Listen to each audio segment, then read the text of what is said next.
Today, from the global lane, drafted to join the battle against Hamas, an American-Israeli praise singer leaves her church, ready to fight in Gaza. It's a little bit nerve-wracking, but it is exciting because I'm willing to do what it takes to fight for my country. Record levels of online spending for Black Friday and Cyber Monday. Millions of Americans get deeper into debt this Christmas. Everything's getting more expensive, so it's understandable that consumers are turning increasingly to credit instruments to finance their purchases. Safety and free speech concerns for Jews at U.S. universities. A professor is forced from campus for his outspoken remarks about Hamas. We've lost complete and total control of what's going on our college campuses. I think this is evident of that. The truth revealed to university students by the son of Hamas. We've been invaded by Hamas ideology, by the name of Palestine and by the name of revolution. It all begins with killing Jews. And it's all right here on the global lane. What's next after the ceasefire and the Israel-Hamas hostage and prisoner exchange? For 18-year-old praise and worship leader Elite Ferguson, it's off to war. She's been drafted into the Israel Defense Forces. In 1976, her American dad and Israeli mother started Ma'oz Israel Ministries, a Messianic Jewish organization. Elite is here with us now from Israel to give us the latest. Shalom, Elite. So tell us, when did you receive that draft notice and what was your reaction? Shalom. So I received my draft notice around 2 years ago. That's when the process of getting drafted begins, or usually around when someone's 16 years old. So the process has been ongoing. I think especially during this time, during the war, of course, I have like my own fears of getting drafted, but it's also exciting because I can make a difference. So it's a little bit nerve-wracking, but it is exciting because there's a lot to come. Well, before the 5-day ceasefire, the fighting looked pretty intense there. Already at least 380 IDF soldiers have been killed since October 7th. So it's pretty risky, don't you think? Yeah, I'm not nervous about bodily injury, just because I'm willing to do what it takes to fight for my country, but also it does take time until my training period is over. They have shortened it because of the war. So if the war continues, once my training is done, then I will be taking an active part in the war itself and in fighting against Hamas. But if anything, I'm more excited and honored to be able to be a part of it. Going into the IDF, it's something that every Israeli does.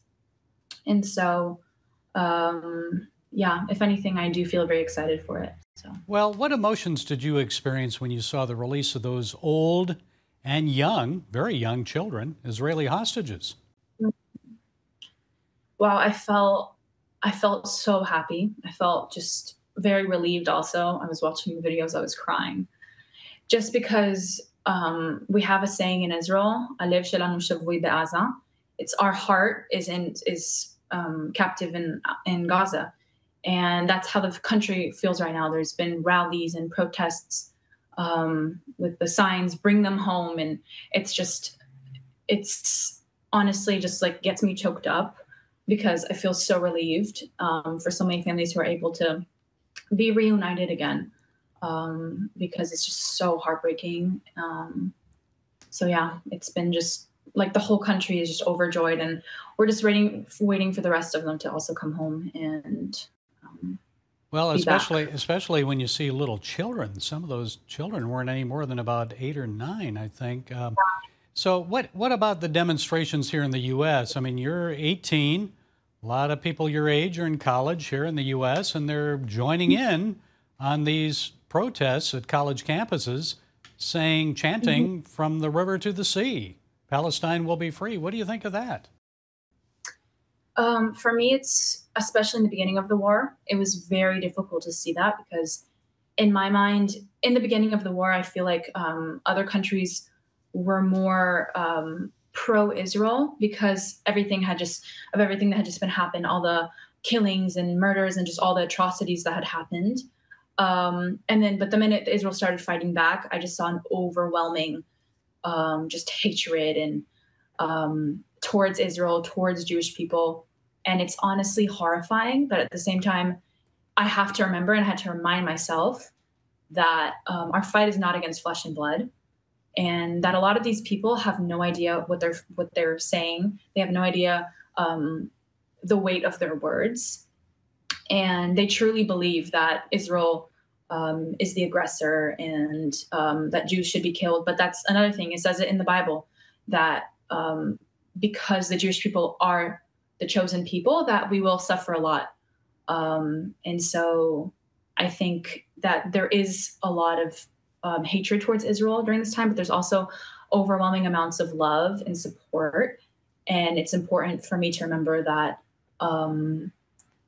that a lot of that love and support is, while it can feel like it's being overshadowed by the hatred, that's what the enemy wants. And so I can't let myself feel like that. And you're a Messianic Jew, and you love to sing. You've traveled around the world, including in Brazil, to share praise music. Why do you do that? Well, I started worshiping in 2020. I was always I'm very self-conscious and have really bad stage fright and stuff. I never expected to be able to travel and sing and lead worship, and it's been amazing. I'm just very overwhelmed by the fact that God has called me to this. If 2 years ago if I knew that I had gone and led worship in other countries, I wouldn't have believed that. So well, maybe in the IDF you can share your faith with some of the soldiers there. I'm sure. Definitely plan. Yeah. You could be singing on the front lines. Who knows? Praise and worship, praising the Lord on the front lines in Gaza. Thank you for sharing your thoughts. And may God be with you as you serve your country at this critical time. Shalom. Thank you. Thank you.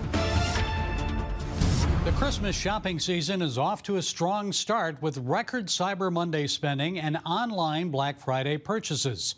Will it be enough to jumpstart the economy going into 2024?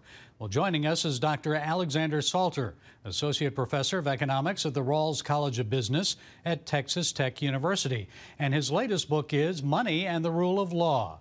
Dr. Salter, it's good to talk with you again. So many of the Black Friday and Cyber Monday purchases were made with buy now, pay later, that option.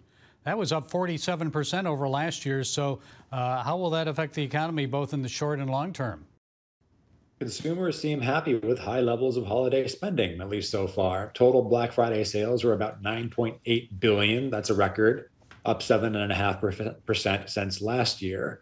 Now, I think that this is primarily a barometer of economic health. I don't really think that we should look at consumer spending, especially during a cyclical portion of the year like the holidays, as causing economic health. Instead, I think that it necessarily reflects consumers who think that they're in a good enough position to continue spending down their balances that they've accumulated over the past several years. There is a limit to that, so it can't go on forever, but at least for now, it seems that some analysts' worries about a dearth of spending going into the holiday season has not materialized. Yeah, well, of course, a lot of people went with that buy now, pay later. Also, credit card purchases for Christmas shopping because their pocketbooks are a bit stretched now because of inflation. And I saw a statistic that said the average American is now paying more than $119 for every $100 in purchases made 3 years ago. So what do you see happening with inflation? You're right that consumers are getting pinched by inflation, especially if you look at the categories of goods that are most purchased during the holiday season. Those goods have been rising in terms of prices at a rate of about 4.5% per year for the last 3 years. Now, that's against the general backdrop of overall inflation. Everything's getting more expensive. So it's understandable that consumers are turning increasingly to credit instruments to finance their purchases, although it's interesting that they're not using specific department store and or brand credit cards. They're going to more general purchasing methods. Again, I largely see this as consumers responding to the fact that their cash balances are perhaps not where they want them, so they're turning to credit instruments. That's not necessarily worrying, but again, you want to keep your eye on household balance sheets. You want to keep an eye on personal savings rates. Because at the end of the day, a spending splurge is only temporary. If you want long-run economic health generated by consumer confidence, you need consumer spending to be complemented with strong saving and investment behavior. And I'm not sure whether we're there yet. As long as we're wishing for Christmas gifts, I want a pony. Dr. Salter, what about the Fed? Will it keep raising interest rates, or will they keep them where they are? Any chance of them lowering them? Most analysts expect one more rate hike coming up. 5.5% to 7.5% is the expected federal funds rate range for the end of the year. I'm not as confident. I think that the Federal Reserve is going to look at the economy right now and see easing pricing pressures and say that interest rates and monetary policy are about where we want them. And it's actually unprecedented for the money supply to actually be falling. Normally, what you get is it grows more slowly during disinflationary periods, but doesn't actually fall. Well, right now it is falling. And so I think when you add up all of these facts, you get a picture of monetary policy already being appropriately tight, if not a little bit too tight. I don't think that they're going to hike rates, but at the same time, I wouldn't expect a rate cut either. My guess is that Fed decision makers are going to look for inflation to dip below 3% before they consider any monetary loosening. Well, the index of leading economic indicators has declined for the past 19 months. So does that suggest a recession is coming? And how can that trend continue without the nation falling into a recession? Well, you know what they say about economists and forecasting. We've successfully predicted 9 out of the last 2 recessions. Everybody's been thinking about a recession coming around the corner. And for a time, I was worried about one as well. And yet it never quite seems to materialize. The economy is teetering on the edge. It's not super strong, but neither is it deathly sick. At the same time, I wouldn't say that we're out of the woods just yet. I don't think we're going to fall into recession. I think that we're going to continue to get slowly increasing output growth. Unemployment is going to stay about where it is. And as long as the Federal Reserve continues pursuing a disinflationary monetary policy that can help markets work as well as they possibly can, I think we're going to be okay. I'm not 100% sure about that, but I think we're going to be okay. Okay, how do you think that's going to affect the election then, if we have much of the same? That's a very good question. You got to assume that monetary policymakers are sensitive to the effects of their policies on the election. It's pretty straightforward about their options. They can loosen monetary policy before the election, in which case that benefits the incumbent.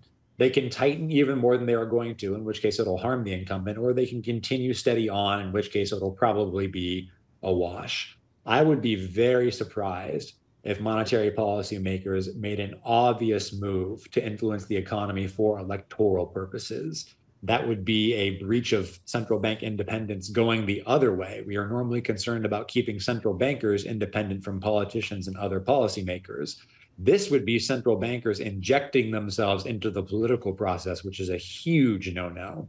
You would have to seriously question whether this Federal Reserve could continue to exist as constituted if they did something so short-sighted and anti-democratic as that.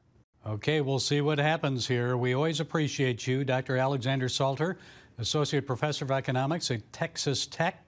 Thank you so much, and hope you get that pony for Christmas. Me too. My pleasure. Thanks for having me. God bless. Anti-Israel sentiment is spreading across American college campuses. Palestinian protesters and sympathizers are trying to silence the voices of people expressing anti-Hamas, pro-Israel views. Most recently, the University of Southern California disputes reports that it suspended economics professor John Strauss for saying he hoped all Hamas terrorists would die. Here's a clip of the professor confronting the protesters, telling them they are ignorant, suggesting they learn the truth about Hamas. Everyone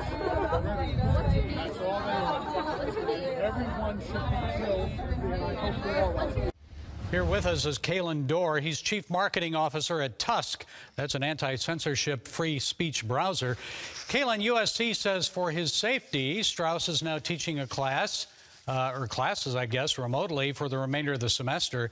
Do you think that's the right thing to do? And how do you think the university should have handled this?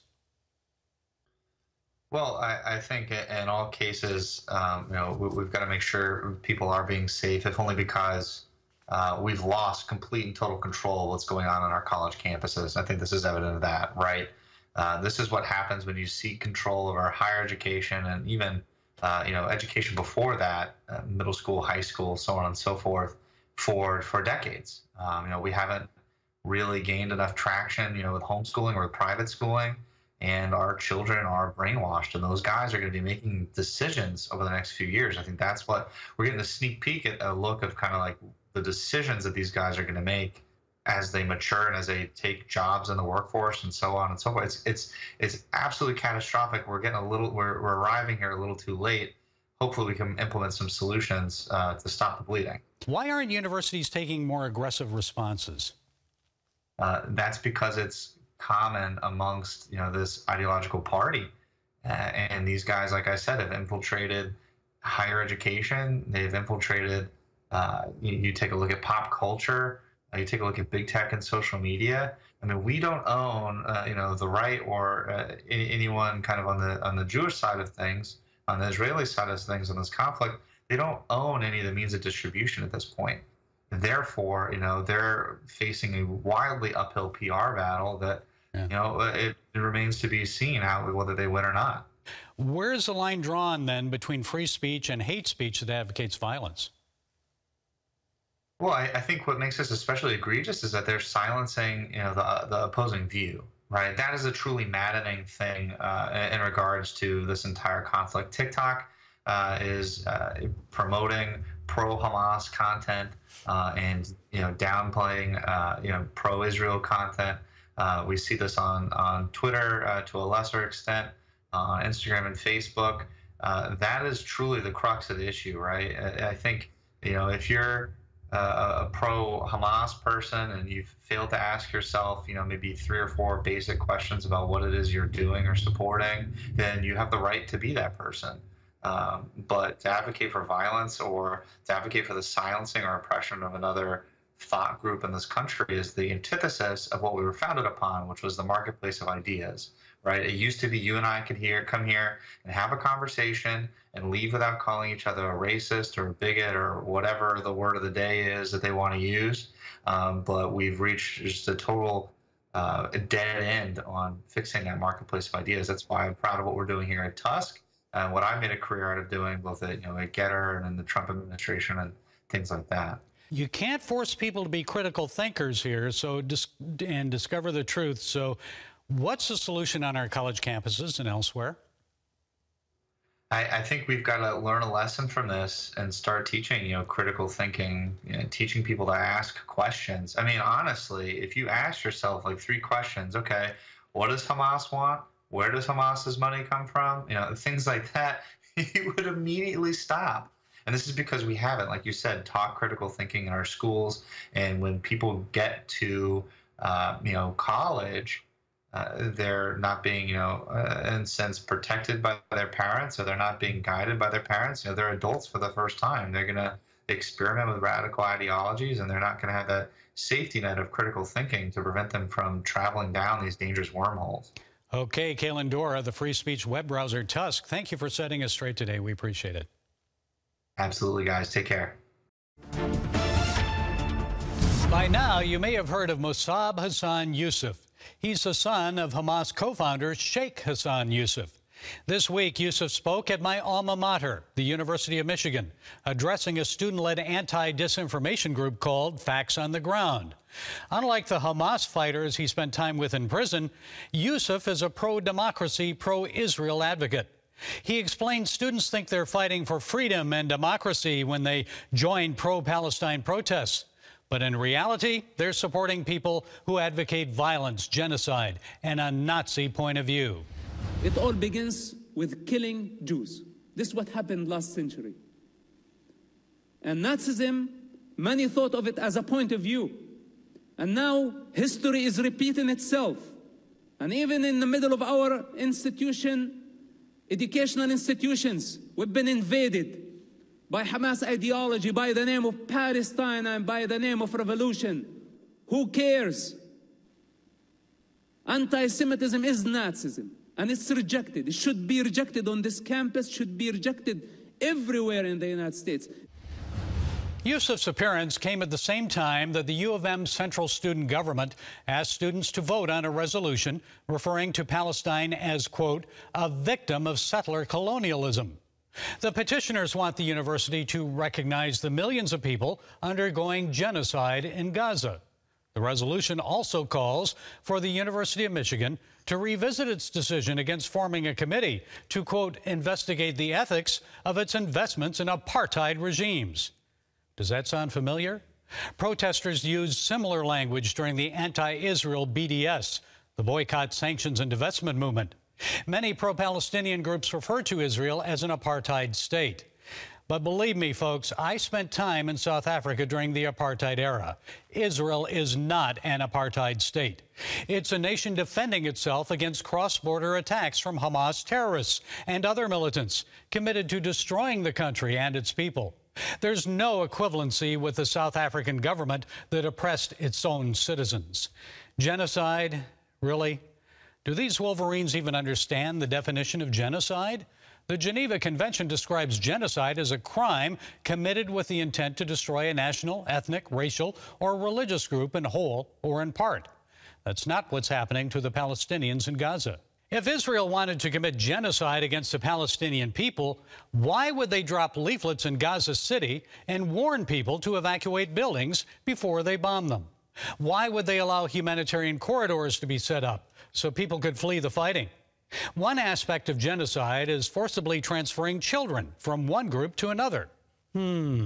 Let's see, wasn't it the Hamas militants who transferred kidnapped Jewish children away from their parents and forced them to stay with the terror group as hostages? Well, that fits the genocide definition, doesn't it? The war in Gaza would stop tomorrow if Hamas surrendered and pledged to live in peace with their Israeli neighbors. But that is unlikely to happen as long as they continue to teach their children to clothe themselves in battle fatigues while brandishing weapons and chanting from the river to the sea. That chant advocates, by the way, genocide, erasing Israel from the map. They're embedding it into the hearts and minds of many Palestinians, and the fighting will continue until their attitude changes. Israel has the power and ability to destroy Hamas. But what happens afterward? Another one will eventually rise up. True and lasting heart change won't come from political leaders. God is the only one who can deliver reconciliation and peace to the sons of Isaac and Ishmael. Keep seeking him and praying during this time of tumult and uncertainty. Well, that's it today from the Global Lane. Be sure to follow us on the CBN News and NRB channels, YouTube, iTunes, SoundCloud, and Rumble. And until next time, be blessed.